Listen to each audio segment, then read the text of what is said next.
एक छोटे से गांव में एक गरीब किसान रामू अपने परिवार के साथ रहता था। रामू बहुत मेहनती और ईमानदार था। उसके पास एक पुराना बैल था जिसका नाम बबलू था। बबलू के साथ ही रामू अपने खेतों में काम करता। एक दिन जब रामू खेत में काम कर रहा था, उसे एक सोने की अंगूठी मिली। अंगूठी देखकर वह बहुत खुश हुआ क्योंकि ये उसकी जिंदगी की सबसे बड़ी संपत्ति थी। लेकिन रामू ने सोचा कि अगर यह अंगूठी किसी की खोई हुई हो तो उसे लौटाना उसका धर्म है। रामू ने अंगूठी को गांव के चौराहे पर रखा और घोषणा की कि यदि कोई अंगूठी का मालिक है तो वह उसे ले सकता है।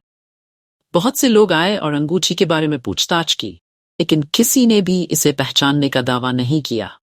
आखिरकार एक दिन एक अमीर व्यापारी गांव में आया। व्यापारी ने अंगूठी देखी और बताया कि यह उसकी है।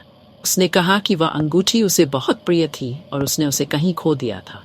व्यापारी ने रामू की ईमानदारी की बहुत सराहना की और उसकी सहायता के लिए धन्यवाद किया। व्यापारी ने रामू को उसकी ईमानदारी के लिए एक बड़ा इनाम दिया।